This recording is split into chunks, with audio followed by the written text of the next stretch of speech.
여러분, 우리가 인생을 살면서 종종 어떤 결정들을 내리지 않습니까?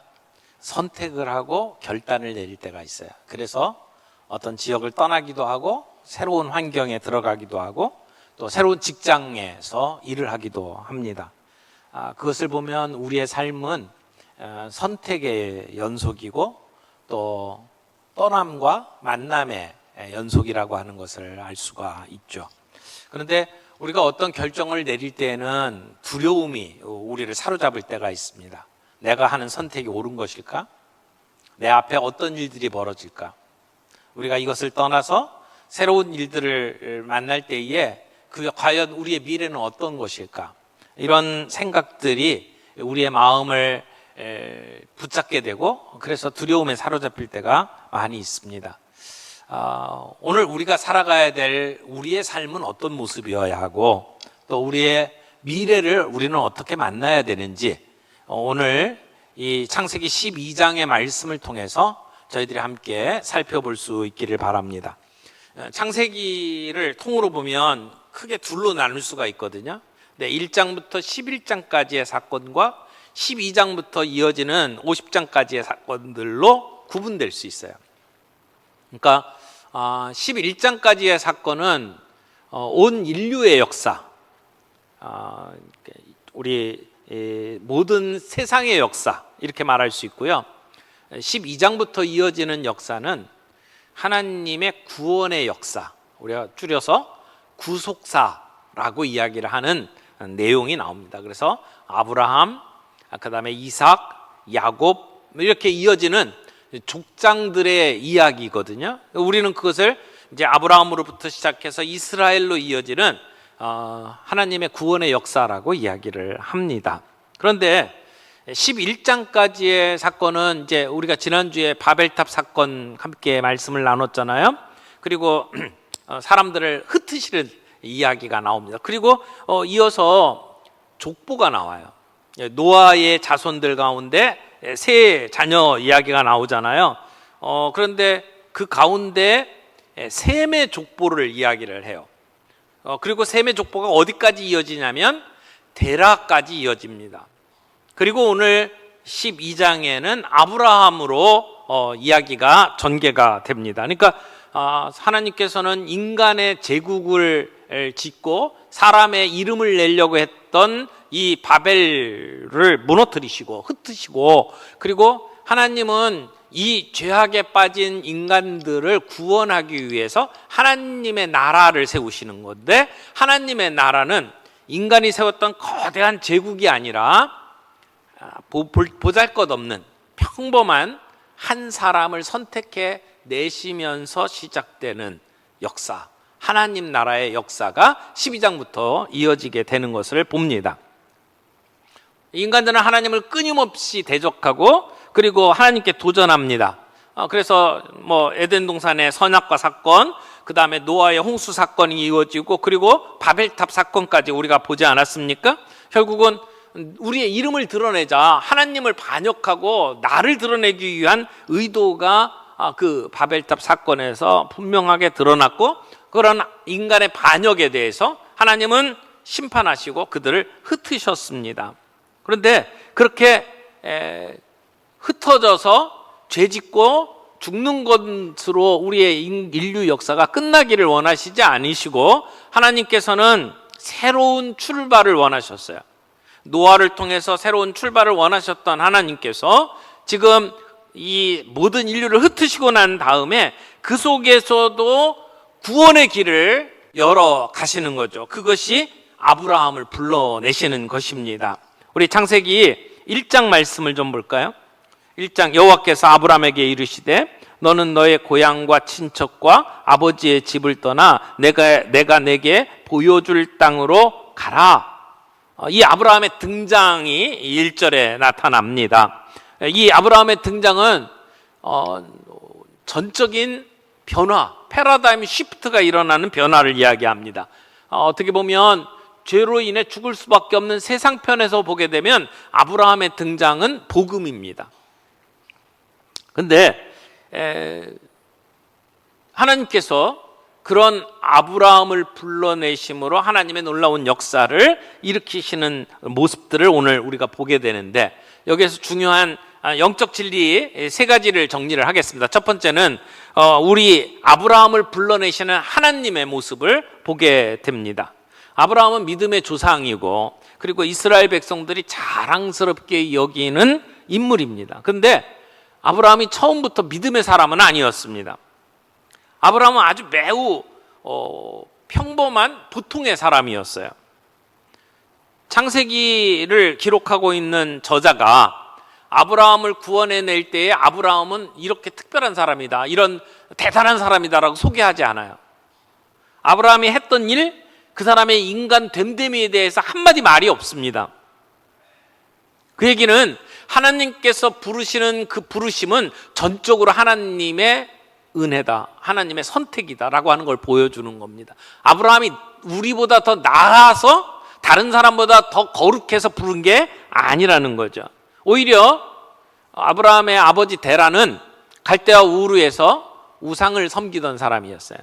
일반적으로 학자들이 이렇게 이야기합니다. 데라라는 말의 뜻이 달을 뜻하거든요. 달이라고 하는 이름을 가진 걸 봐서 달신을 섬기는 사람이거나 달신을 섬기는 우상을 만들어서 판매하던 사람이다, 이렇게 이야기를 합니다. 그러니까 우상 숭배자 중에 하나였던 거죠. 그런데 하나님께서 그 아브라함을 불러내셨어요. 여호수아가 세상을 떠나기 전에 이스라엘 백성들에게 자기의 조상에 대해서 이렇게 설명을 합니다. 여호수아 24장 2절 말씀입니다. 여호수아가 모든 백성에게 이르되 이스라엘의 하나님 여호와께서 이같이 말씀하시기를 옛적에 너희의 조상들 곧 아브라함의 하나님 나홀의 아버지 데라가 강 저쪽에 거주하며, 그 다음에 뭐라고 표현했어요? 다른 신들을 섬겼으나.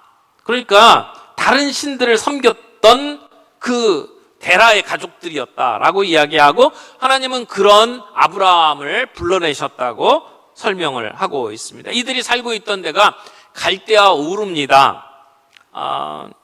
티그리스 강 사이에, 그러니까 그 페르시아만과 만나는 그 하구에, 거기에 위치한 곳이 갈대아 우르였습니다. 비옥한 초생딸 지역이다 라고 이야기를 하는 기름진 땅이었습니다.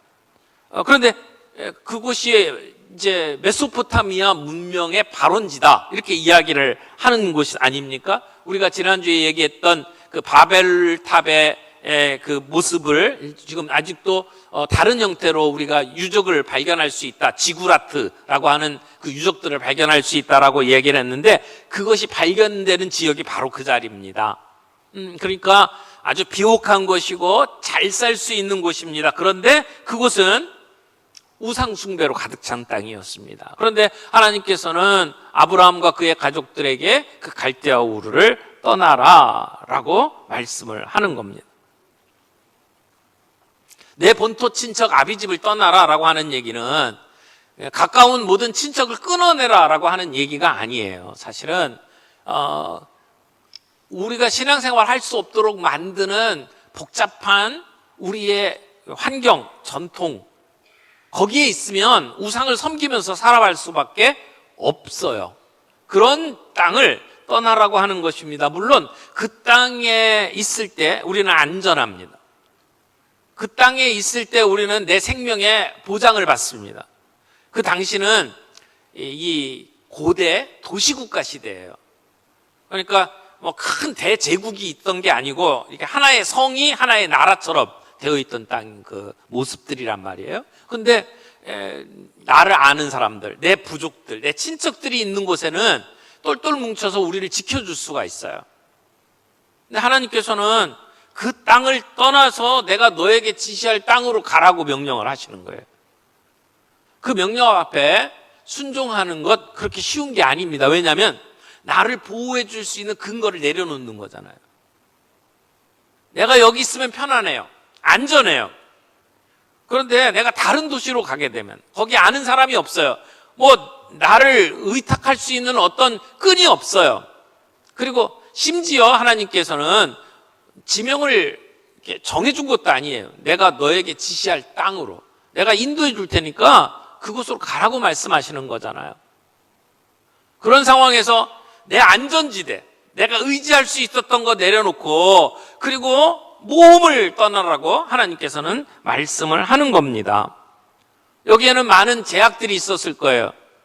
지금 아브라함 나이가 이 명령을 받았을 때 75세라고 이야기를 합니다. 나이가 많으면 변화를 싫어합니다. 뭔가 새로운 일 하기가 겁이 납니다.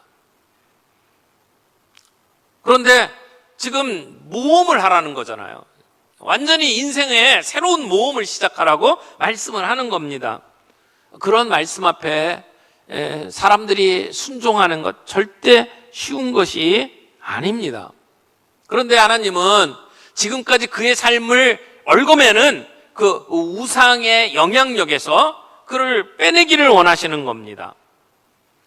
아브라함을 찾으시는 하나님이 어떠하신 하나님입니까? 아브라함이 처음부터 하나님을 섬겼던 게 아니에요. 그냥 나를 따라라. 내 본토 친척 아비집을 떠나라 라고 말씀을 하셨던 거예요. 그리고 앞으로 가는 길을 내가 인도할 테니까 너는 내가 지시할 땅으로 가라 라고 말씀을 하셨습니다. 그 명령 앞에 아브라함이 순종함으로 새로운 역사가 쓰여진 거죠. 그러니까 창세기 11장까지의 분위기는 굉장히 암울합니다. 회색빛 속에 정말 미래가 보이지 아니하는 그런 모습들이 창세기 11장의 모습이라고 한다면 12장에 하나님께서 그 아브라함을 불러내셔서 하나님의 새로운 역사를 시작하는 것은 서광이 비치는 거죠. 깜깜한 곳에 여명이 이렇게 비춰지는 모습으로 이 분위기가 바뀝니다. 그런데 하나님께서 아브라함을 부르시는 게 한 번만이 아닙니다. 사실은 갈대아 우르에 있을 때에 하나님께서 아브라함을 먼저 불러내셨어요. 그래서 아버지와 함께 길을 떠납니다. 그래서 떠나서 가던 길에 만난 곳이 하란입니다. 근데 아마 아브라함이 갈대아 우르에 있을 때에 불러내셨는데 가족들이 움직이지 않았던 것 같아요. 특별히 아버지 데라가 안 움직인 것 같습니다. 그런데 그 가족 중에 하란이 먼저 죽습니다. 그러니까 롯이 아브라함과 함께 가는데 아버지가 죽고 아브라함과 함께 떠나게 되는데 근데 하란이 죽고 나니까 그때 움직였어요. 그리고 하란으로 갑니다. 자기 아들의 이름과 같은 그런 이름의 하란이라는 곳으로 가게 되거든요. 메소포타미아 그 우르에서 하란까지가 한 960km 정도 돼요. 그러니까 1000km 정도. 그러면 우리나라 부산 왕복이에요. 그런데 그걸 식솔들 끌고 걸어서 갔다고 생각을 해보세요. 그러니까 좋게 석 달 정도는 걸어갔을 거라고 생각을 합니다. 그 여행길을 가서 근데 하란에 보니까 하란이 살만해요. 그 아버지가 거기서 자리를 잡았어요. 그리고 가고 싶어 하지 않습니다.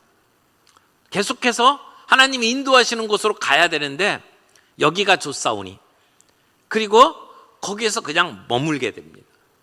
그리고 시간이 흘러가요.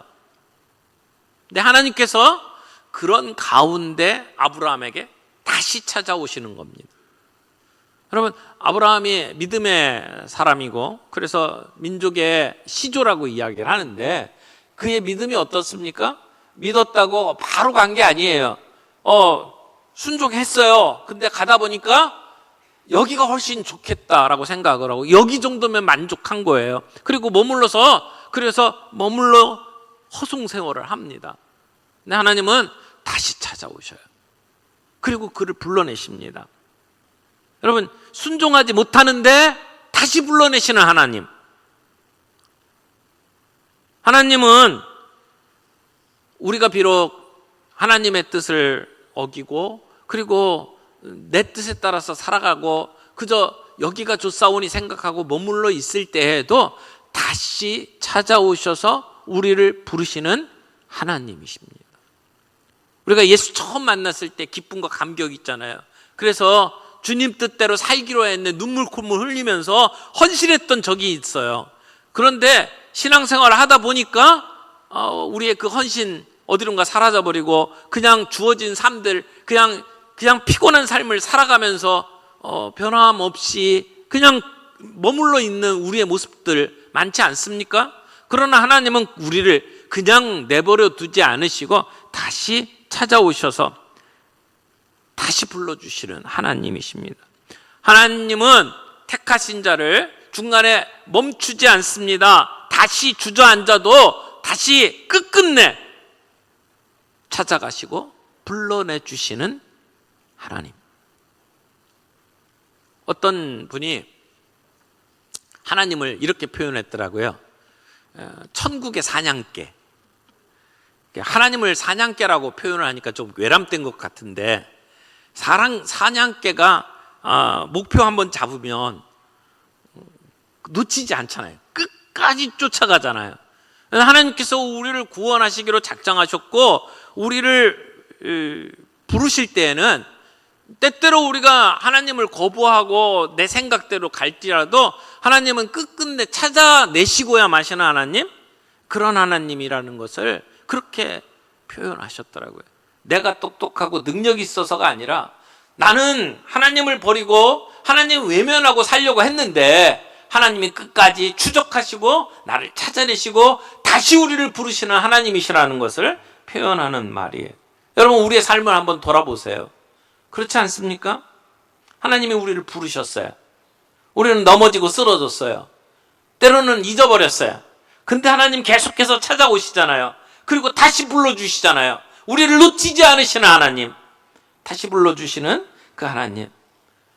아마 하나님께서 아브라함 찾아내셔서 그렇게 물어보셨을 거예요. 너 갈대아 우르에서 떠난 거 참 잘했다. 근데 왜 하란에 그냥 뭉기적거리며 거기 있냐?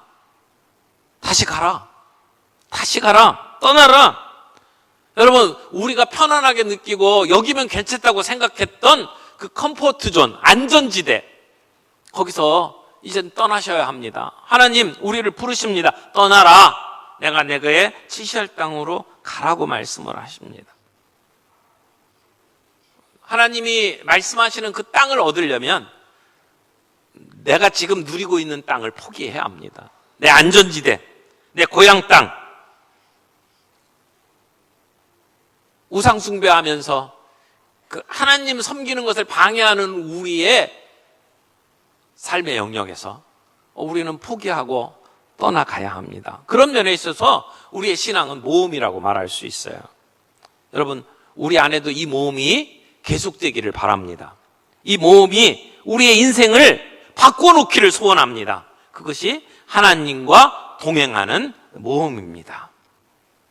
여러분, 그런 그 하나님의 부르심 앞에 순종하면서 아브라함이 떠나가잖아요. 근데 하나님께서 아브라함에게 단순히 떠나라고만 하는 것이 아니에요. 그에게는 하나님께서 약속해 주신 복이 있어요. 비전이 있어요. 그래서 두 번째 우리가 생각해야 될 것이 비전과 약속을 주시는 하나님에 대한 모습입니다.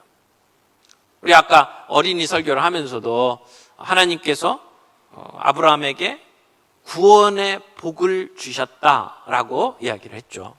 하나님이 복 주시면서 아브라함을 불러내신 거예요. 여러분, 하나님이 아브라함을 내가 네게 지시할 땅으로 가라고 그랬는데 그 땅으로 가라고 불러내신 것에는 목적이 있는 거잖아요. 불러내실 때는 이유가 있는 거예요. 그걸 우리는 사명이라고 이야기합니다. 2절과 3절 말씀을 좀 우리가 함께 봤으면 좋겠어요. 창세기 12장 2절 3절인데요. 2절부터 보겠습니다. 내가 너로 큰 민족을 이루고 내게 복을 주어 내 이름을 창대하게 하리니 너는 복이 될지라. 그 다음에 3절. 너를 축복하는 자에게는 내가 복을 내리고 너를 저주하는 자에게는 내가 저주하리니 땅의 모든 족속이 너로 말미암아 복을 얻을 것임이라 라고 말씀을 하셨죠. 여기에 하나님이 아브라함에게 주신 복의 내용이 들어가 있어요. 2절에 나온 내용을 잘 살펴보면 네 가지 복을 발견할 수 있을 것 같아요. 첫 번째, 2절에서 어떤 복을 주시겠다고 이야기를 합니까? 너로 큰 민족을 이루게 하겠다. 여러분, 민족은 그냥 단순히 있게 되는 게 아니죠. 민족이 있으려면 땅이 있어야 돼요. 그래서 내가 내게 지시할 땅으로 가라라고 하는 건 그 땅을 기반으로 민족을 세우겠다라고 하는 말씀이죠. 그래서 자손이 있어야 되고 땅이 있어야 돼요. 근데 아브라함에게는 자손도 없고 땅도 없어요. 지금 가나안 땅으로 가는데 땅 한 평도 내 이름으로 된 데가 없어요. 거기에는 이미 거주하는 사람들이 있어요. 근데 하나님이 그 땅을 주시겠다고 이야기를 해요. 그리고 너로 큰 민족을 이루겠대요. 근데 자식이 없어요. 그 자식이 없는 게 몇 살 때까지죠? 100세 때까지 이어집니다. 물론 그 중에 하나님의 약속을 믿지 못하고 사람의 방법으로 자식을 낳아요. 근데 그 하나님이 약속한 자식은 아니에요. 하나님이 분명히 약속했잖아요. 민족을 이루게 하겠다. 근데 아무것도 없는 거예요. 하나님은 지금 땅도 없어요, 자식도 없어요. 그런 아브라함에게 너로 민족을 이루게 하겠다라고 약속을 하는 것이죠. 그 다음에 뭐라고 그래요? 내가 너에게 복을 주리라. 복을 주신대요. 물론 이 복을 이야기할 때 보통은 자손이 많은 걸 복이라고 그러고 재물이 많은 걸 복이라고 그래요. 하나님께서는 아브라함에게 그런 복을 주시겠다라고 약속을 하는 거죠. 지금 그렇게 대단하게 보이는 그러한 가문도 아니고 그런 세력을 형성한 것도 아니에요. 땅도 없어요. 자식도 없어요. 그런데 하나님은 너에게 복을 주시겠다라고 말씀을 하십니다. 그리고 사실 이 복은 나중에 먼 시간이 지난 다음에 우리의 관점에서 볼 때에 그 복이 뭔지를 알죠. 구원의 복이다. 죄로 인해서 죽을 수밖에 없는 세상 속에 너를 통하여 구원받게 한다. 그래서 너만 구원받는 게 아니라 세상의 모든 사람이 구원받을 수 있도록 한다. 그 복의 흐름을 따라서 오늘 우리가 예수를 믿게 되었고 이 자리에 함께 예배하고 있어요. 하나님께서 그 복을 약속을 하신 거죠. 또 하나, 그의 이름을 창대하게 하시겠다. 이름이 창대하게 한다는 것은 영향력이 두루 퍼진다, 이런 의미겠죠. 그래서 너로 하여금 모든 이 이스라엘 민족의 시조가 되도록 만들고 조상이 되도록 만들고, 그래서 그 민족을 통해서 이루어지는 그 역사를 통해서 놀라운 일들을 일으키실 것이다 라고 말씀을 하는 거죠. 궁극적으로는 너의 자손들 가운데 메시아가 태어날 것이고 그 메시아로 말미암아 모든 사람이 구원 얻도록 만들겠다라고 하는 이야기가 이 속에 담겨져 있어요. 그의 이름을 창대케 하리라. 바벨탑 사건에서는 사람들이 스스로 자기의 이름을 세상에 알리고자 했는데 하나님께서는 하나님이 원하시는 사람을 선택하시고 그를 통해서 그의 이름이 창대하게 하게 만들겠다고 약속을 주신 겁니다. 그리고 네 번째, 제일 마지막에 뭐라고 얘기합니까? 너는 복이 될지라. 네가 복이 된다고 이야기를 합니다. 복이 될지라. 여러분, 주신 그 복은 사실 저와 여러분들에게도 동일하게 주시는 복이라고 생각을 합니다. 우리를 보고 너는 복이 되라고 말씀을 하셔요. 우리가 복이 된다는 거죠. 내가 가는 곳마다 사람들이 복 받는 거예요. 여러분, 내가 존재함으로 말미암아 우리 지역사회가 복받게 되고 우리가 존재함으로 말미암아 우리 회사가 복받게 되는 것 아십니까? 우리는 그런 존재로 부름받았습니다. 그냥 나 혼자만 잘 먹고 잘 사는 것이 아니라 우리를 통해서 사람들에게 거룩한 영향력을 끼치고 그들에게 복이 되도록 우리를 부르셨다는 거예요. 여러분, 우리가 구원받고 천국에 들어가는 것을 우리가 오해하는 경우들이 참 많이 있는데요.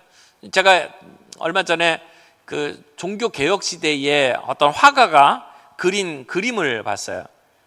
근데 그림 제목이 이런 제목이에요. 게으름뱅이의 천국.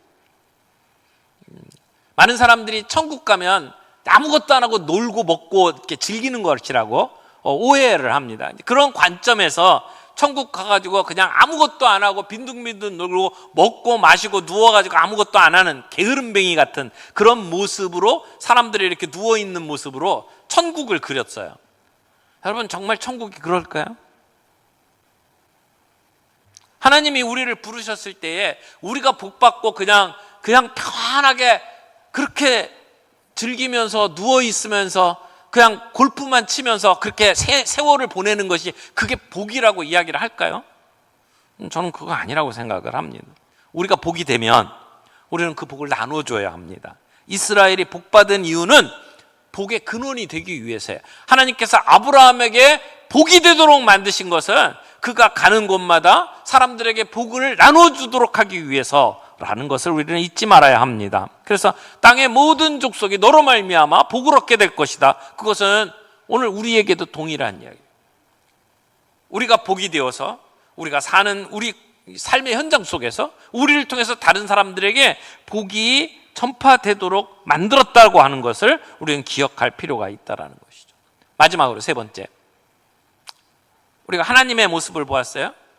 하나님께서는 평범한 사람을 선택하시고 그것도 2번씩이나 다시 찾아가셔서 불러내시는 하나님, 또 하나 복을 주시는 하나님, 약속을 하시고 그리고 비전을 주시는 하나님, 그리고 세 번째는 그 하나님의 부르심 앞에 순종하는 아브라함의 모습을 보게 됩니다. 믿음으로 하나님의 말씀에 순종한 아브라함의 모습을 보는 거죠. 4절 말씀 보겠습니다. 이에 아브라함이 여호와의 말씀을 따라갔고 롯도 그와 함께 갔으며 아브라함이 하란을 떠날 때에 75세였더라. 나이를 밝힌 이유가 있겠죠. 사실은 그때 그 나이에 하나님의 말씀을 따라가는 것 쉽지 않았다는 것을 이야기하고 싶은 겁니다. 새로운 인생을 시작하기에는 다소 늦은 감이 있는 나이예요.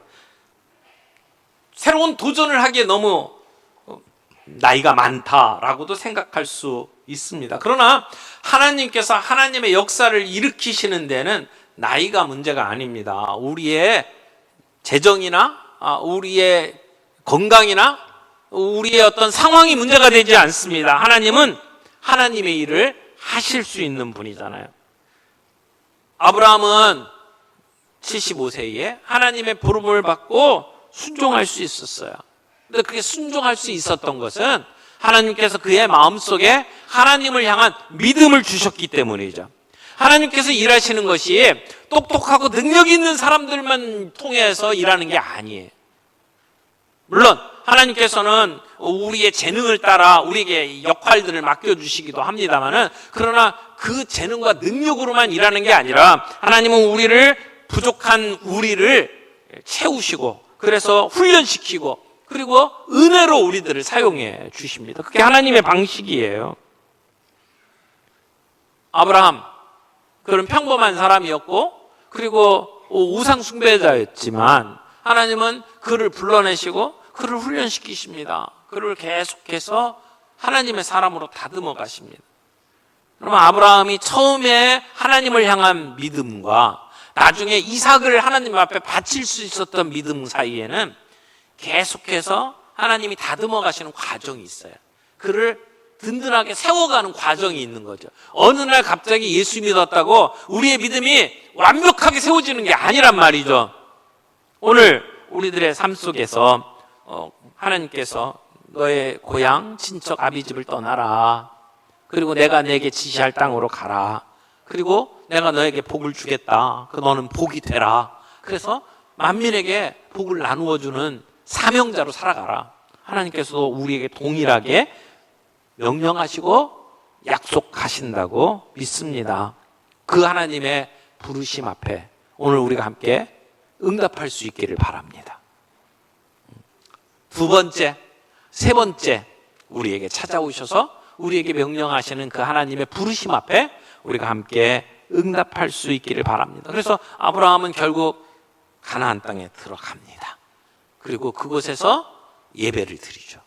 우리의 삶이 어딜 가든지 우리가 어떤 환경에 있든지 하나님의 뜻에 따라 결정하고 그리고 하나님을 의지하면서 그곳에서 예배자로 설 수 있는 저희들이 되기를 바랍니다. 그때 하나님은 우리를 통해서 하나님의 일들을 이루실 겁니다. 우리를 통해서 하나님의 일들을 이루어 가도록 하기 위해서 우리를 다듬어 가시고 더욱더 우리의 믿음이 든든하게 세우시고 그리고 그런 가운데 하나님의 구원의 역사를 우리를 통해서 이루실 것입니다. 그렇게 우리 하나님 앞에 쓰임받는 저와 여러분들이 되기를 바랍니다. 우리의 말씀 생각하면서 우리 주변에 있는 삶으로 나아가는 예배 꺼내시고 함께 여러분의 결단, 여러분의 기도 제목 함께 적어보는 시간 잠깐 갖도록 하겠습니다.